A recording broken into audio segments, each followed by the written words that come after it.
Olá, meu amigo, olá, minha amiga. Para você que ainda não me conhece, meu nome é Bruno Martins.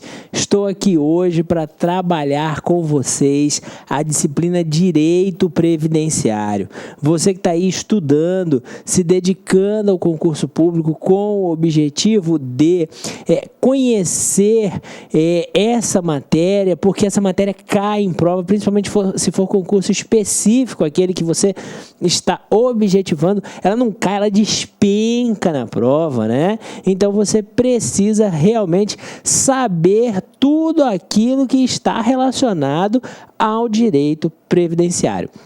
Bom, mas para a gente poder falar de direito previdenciário, você precisa entender algumas coisas, né? O que você precisa inicialmente entender? Nós vamos falar sobre isso melhor em outra oportunidade, mas você precisa de cara saber que o direito previdenciário é um ramo da Seguridade Social. A Seguridade Social é gênero do qual é espécie o direito previdenciário. Então não tem como se falar em direito previdenciário sem falar de Seguridade Social.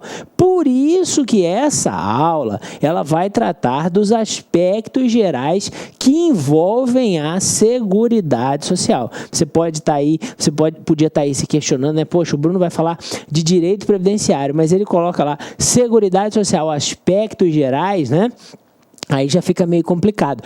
É necessário, meu amigo, minha amiga, que você entenda e conheça todos esses aspectos que envolvem a Seguridade. Porque, inclusive, a Seguridade Social tem princípios que norteiam e que se aplicam onde? No âmbito do direito previdenciário. Daí a necessidade de você conhecer as questões voltadas à Seguridade Social. Mas para falar de Seguridade Social, nós precisamos falar o quê? Nós precisamos discutir aqui rapidamente, né?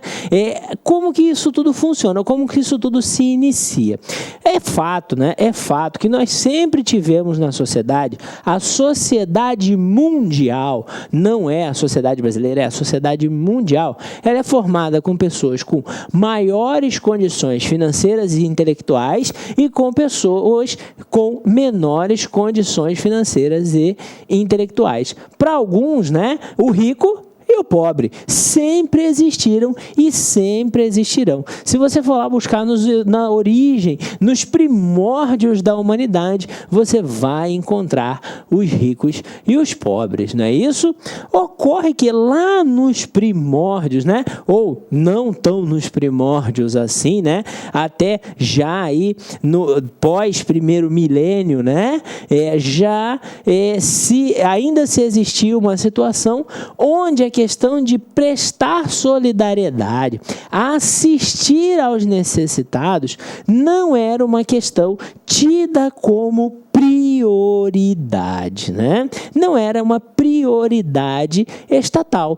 Quem fazia isso? Quem fazia caridade, senhores? Quem fazia caridade nessa época era a própria sociedade, era a própria família, o próprio indivíduo. Então, é como você faz hoje. Você passa na rua, vê aquela pessoa em situação de miserabilidade, né? A pessoa tá lá, jogada, é um mendigo, é um pedinte, né? E você, consternado com aquilo, né? Comovido com aquilo, vai lá e lhe dá um prato de comida, lhe dá um auxílio financeiro, lhe dá algo que possa amenizar o seu sofrimento. Só que hoje, né, melhor dizendo, isso é uma ação e é uma obrigação estatal em razão da Seguridade Social, né? Lá no passado, nem obrigação estatal era. Então, só mesmo, né, as pessoas e a sociedade organizada em alguns momentos, principalmente por quem? Por intermédio da igreja, né, é que ela assume esse papel. Lembrando que no início início, né, muita discussão se havia sobre essa questão de pobreza, né?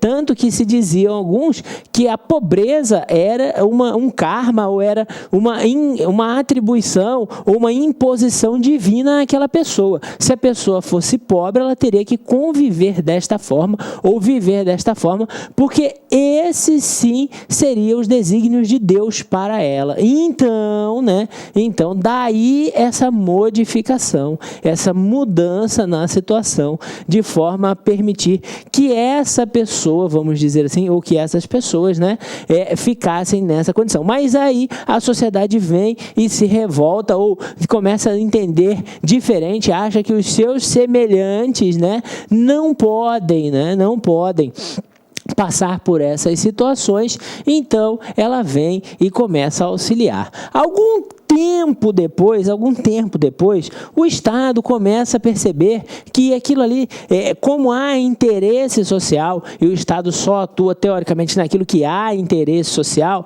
ele começa a perceber a necessidade de intervir, né? Ele começa a perceber essa necessidade de intervir, e ele vem aos poucos assumindo esse papel. Tanto é que edita a chamada Lei dos Pobres, né? Com o objetivo de propiciar a eles alguma melhoria na sua condição de vida. Mas esse Estado evolui em razão principalmente do quê? Em razão principalmente de uma série de fatores ligados ao chamado capitalismo. Você que está estudando história, também para concurso público, sabe muito bem aí das questões que envolvem o capitalismo ao longo da história, né?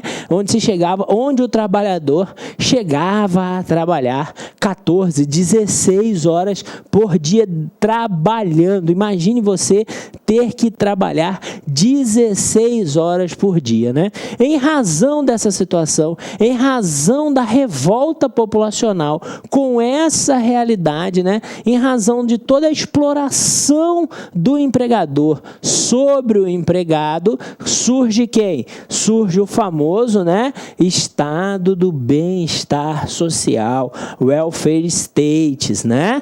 O que significa esse welfare states? Significa o seguinte: nós temos que pensar menos no dinheiro e mais nas pessoas. Nós temos que buscar o quê? O bem-estar do indivíduo, o bem-estar da sociedade, né? Daqueles que integram a sociedade.